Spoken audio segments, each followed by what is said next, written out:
Miarabantsika tsirairay avy-indray tratry ty zoma maraina fa 14 volana febroary ity manona fahasoavan'ny tompo aminao ihany koa izay manaraka ny fandarany eto alohan'itirantsika ny mofinaina an'io dia vavakisika.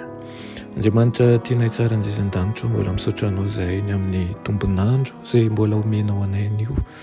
Ireny tokoa ianao raha mba hiasa amin'ny fiainanay tsirairay avy ahafahanay mandray ny tombontsoa rehetra eo aminao. Tonoina sy angatahany amin'anaran'i Jesosy. Amen. Lohateny mofinainantsika androany dia manao fankatoavana mitondra fiadanana sy fahasambarana. Alaina Filipiana 2:2-5 manao hoe rehefa hita fa nanatare olona izy dia nanetry tena ka nanaiky hatramin'ny fahafatesana dia ilay fahafatesana tamin'ny hazo fijaliana. Amen.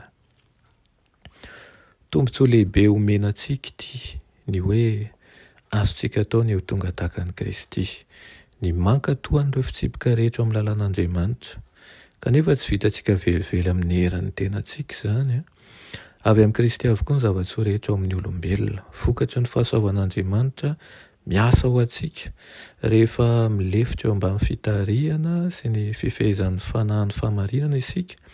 Ny fahamasinana izay taky ny tenin'Andriamanitra fa tsy maintsy hananantsika mba ho voavonjy isika.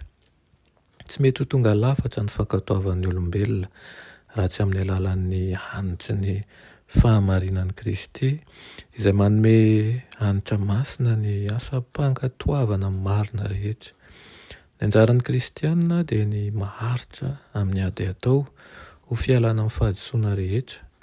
Mila vavaka tsy mitsahatra izy mba hanasitrana ny mpamonjy ny areti-panahiny. Tsy hananan'izy ireo izay olombelona mety maty, ny fahendrena sy ny hery hoeti mandresy. Antompo izany ary omeny an'ireo izay mangataka ny fanampiny amin'ny fotoritory sy manetry tena. Maro amin'ireo izay efa nahafantatra sy tiany mpamonjy no latsaka ao amin'ny haizina ankehitriny ary mania sy lavitra azy. Izao no antony.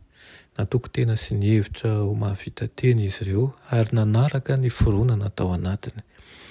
Ho fanamelohana ho an'izay rehetra mandany fanomezan'ny lanitra ireo porofo maro dia maro be ihany koa avy amin'Andriamanitra. Maneho ny faniriany hamonjy ny olona rehetra amin'ilay andro lehibe farany rehefa hovaliana soa na ho faizina ny tsirairay araka ny fankatoavana na ihany koa ny tsy fankatoavana dia iseho mazava ny hazo fijalian'ny Kalvario anatrehan'ireo izay mitsangana eo anoloan'ny mpitsara ny tany rehetra mba handray ny anjarany mandrakizay ho sokafana ny sain'izy ireo mba hisy ho takany ny amin'ny fitiavan'Andriamanitra ny olombelona lavo. Ho hitan'izy ireo mazava ny fanalam-barakan'Andriamanitra nataon'ireo izay nanohy nandika lalàna, ny andany tamin'ny Satana sy nanao tsinontsina ny lalàn'i Jehova. Hitany fa ho nitondra fiainana, fahasalamana, fanambinana ary ihany koa zavatsoa mandrakizay ho azy ny fankatoavana an'io lalàna io. Dia izany no irina amintsika tsirairay avy mba ho tafipakalala ao anatintsika ny fitiavana ny ankatoa izay mitondra fiadanana sy fahasambarana ho antsika ihany. Amen. Andriamanitra tianay tsara indrindra mbola misaotra anao izay ny amin'izany teninao izany. Ampio izahay mba olo mifankatoavana, olon'ny fitsipika, olon'ny fahamarinana satria ianao ihany koa no fahamarinanay. Dia aoka izay Tompo dia ampitiavana manjakariva ka eo ianao anie no hita taratra eo amin'ny fiainanay tsirairay avy. Amin'ny anaran'i Jesosy. Amen.